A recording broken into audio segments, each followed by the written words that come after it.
Welcome back to the channel, ladies and gentlemen. Today I'm going to talk about a bit of a controversial topic. Foreigners or tourists, whenever they come to Sri Lanka and visit one of the touristy sites like Sigiriya or Pinnavalla, they kind of have to pay a lot more than the locals. This video isn't a video of me trying to justify that price or justify the reasoning behind charging more. This video is more for the Sri Lankans that constantly say that they are embarrassed about this fact. If you're a tourist and you kind of are iffy about the whole having to pay a little bit more and you're annoyed by it, you know what?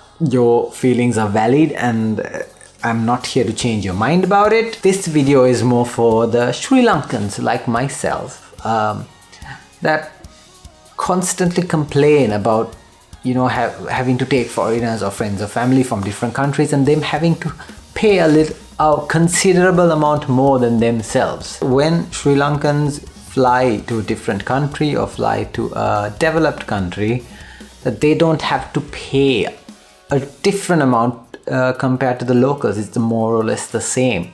And that argument is valid. It's a very valid argument. Like, there is no disparity or discrimination against it. But let's take a few steps back. Let's talk about getting into the country. Now, if I was a 28-year-old citizen of a developed country, if I wanted to fly or go on a holiday next week to an exotic country or to any country, to be honest, for that matter, I just have to, book my flights and book my accommodation and just fly to these countries and just apply for visa once you land. So it's visa on arrival for a majority of citizens that hold passports from developed countries. It's kind of like when Sri Lankans, fly to Singapore. There's no visa, it's visa on arrival. You just go there, you have a good time and come back. So imagine that, but for a majority of countries in the world. But since I'm Sri Lankan, I have to plan my trip months in advance because of the lengthy visa process. Now, there's so many complications with this. It's firstly you have to start off with your financial history for 6 months, and just your financial history is not enough. You need to show that you've been maintaining a considerable amount for that period, and it's not like a small amount. It's close to 200,000-300,000 Sri Lankan rupees that you have to maintain. And once you do have your bank statements proving this fact, you also have to get a letter from your bank saying that the records that are in this statement are true. And it doesn't stop there. You also have to show proof of accommodation once you do fly to these countries.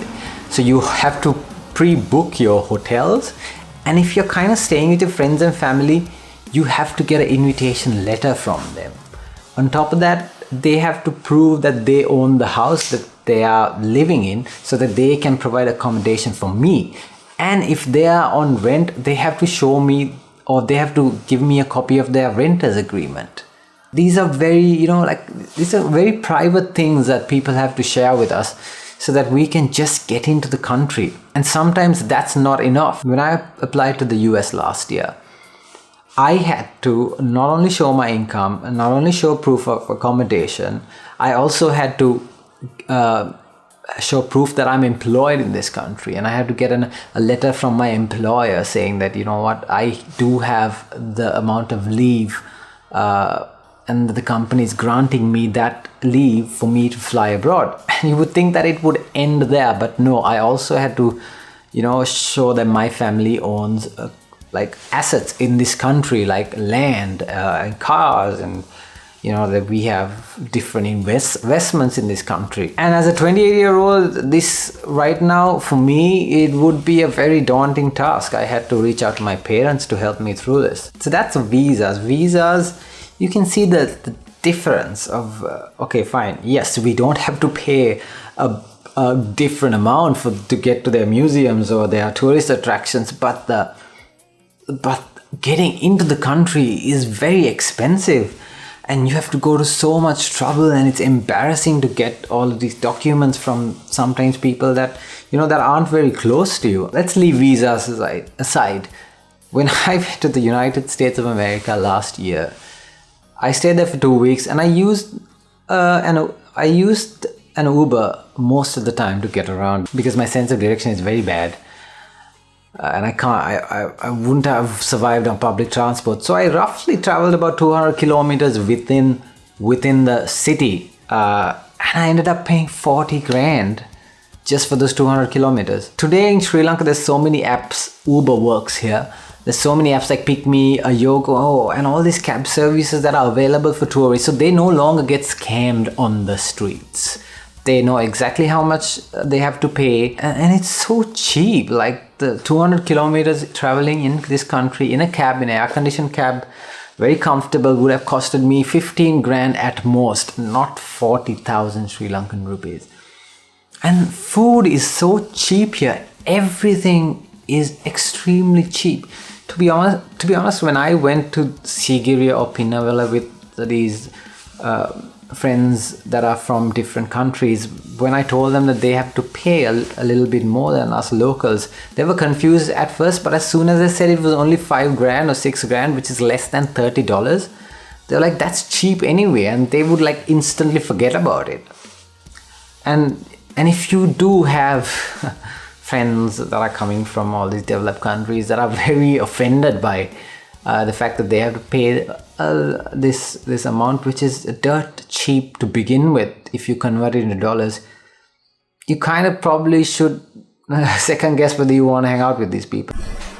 So while editing this video, I kind of realized that I do have some Sri Lankan friends that did complain about this price disparity. They kind of are very quick to judge people that they meet every day in Sri Lanka who can't afford to do the same things that we do or afford to go to the restaurants, and they're very quick to like disregard them and not hang out with them that much because they can't afford it. So why are we making excuses to these foreigners that can't pay $30 or less for these? I mean, do we really need them in the country? Are they bringing anything valuable to this place? It's a controversial thing to say, but you are kind of judging Sri Lankans. Just judge the foreigners as well. It doesn't make a difference. You don't want to really associate with people that really can't bring much into this country. So that in itself is a very controversial thing to say, but you know what? I said it. So think about it. If you are one of those people that are constantly embarrassed, try applying on your own to one of these developed countries to get in. It's very difficult, and you would never find a foreigner coming up to you and say, you know what, I'm so embarrassed that you had to go through this lengthy visa process. They don't say that. They don't even know about it. So think about it.